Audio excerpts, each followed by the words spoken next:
Something new. Yeah. It's a good, more better. Podcasting, it's all the rage now. We should be eating hot wings. Yeah. We should have been hot wings. Yeah. We've had 2 kids interview themselves, and we just posted it. It's like they're both from Lala. Oh, nice. Okay. So they're like, "Did you go home on Friday?" Because it's a bonus. No, I just stayed. And did you pass your exams? I failed. Nice. Honesty's the best policy. Just get it out there, and everyone's like, "Man, this is refreshing to watch."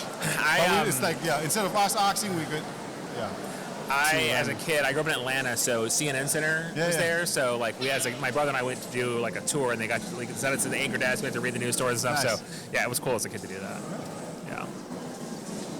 Okay, welcome to our little, it's called the Lala New Studio. Perfect, thank you for having me. Podcast. I'll just get you to introduce yourself and we'll go from there. Yeah, so I'm Brad Coley. I'm the Chargé d'Affaires at the U.S. Embassy here in Nuku'alofa. Yeah. So the embassy opened in May of 2023. I got here in August of 2023, so I'm wrapping up about a 2-year time in Tonga. I'm glad I got you because I need to get my visa to go to America. Well, no, I'll say, in good news, one of the things we're actually really proud of is that we have started the pilot program, which is now just a program. Yes. So right before the PIF leaders meeting, or during it, we cut the ribbon on our visa section in the embassy. And so actually next week the team will be here to do a bunch of visa interviews. Now, you have to have already had your appointment. I've had it preloaded. But they will do about 400 appointments while they're here this time, and that will be the most they've ever done. And it should bring them over 1,000 since we started doing it in September. And they'll be back roughly quarterly. So they'll be back in August. So we put it on Facebook for people to see whenever we have confirmed dates and they know how many slots, and then people can schedule online. Now we've got the official stuff out of the way. How do you like it in Tonga? It's great. I've had a great time. Yeah, it's I've gotten to travel around a fair amount, up to Vavau and to Ewa. I had never been to Tonga before I decided to live here. And what was that like? You're being sent to Tonga. Yeah. Did you get it on the Google straight away? Well, so it's funny. Tonga? I was in Papua New Guinea for 3 years. So I was in PNG, and we didn't have embassies in Solomon Islands or Vanuatu yet. So those places I traveled a lot to them.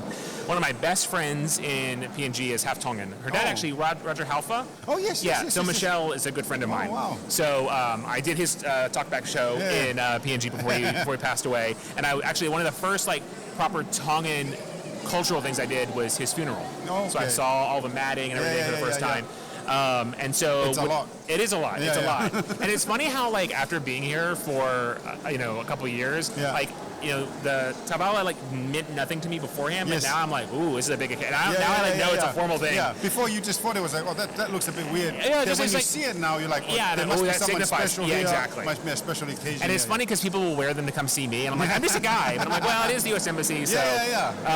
But no, a friend of mine in Washington, he came out here early to do sort of the real estate survey for Tonga, the embassy and whatnot.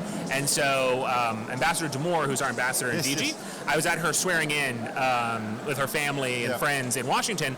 And, Tonga is one of our countries. So I asked my friend, I was like, so how was your trip? He was like, I was good. I was like, how was Tonga? He was like, that was good.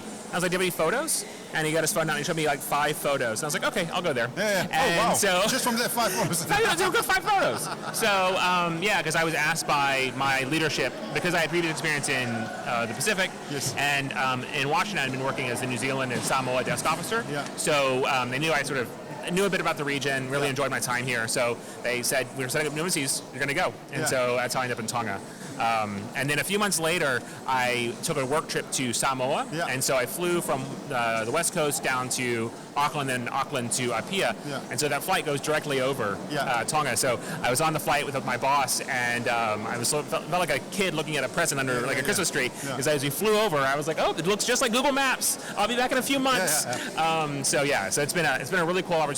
And growing the embassy from when I first got here was myself and another American who was sort of temporarily here. And now we have I think 8 local staff now. I'm outnumbered, which is good. I'm outnumbered by Tongans in the embassy. So it's as a diplomat, you always try to hope you build a little something, a little sandcastle before you leave.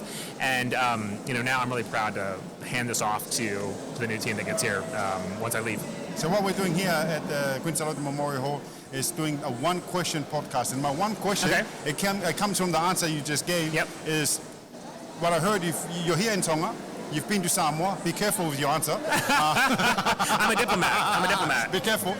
Which is the better country, Tonga or Samoa? By a lot, of course. This is not going to air in Samoa, right? it's funny. It's everything.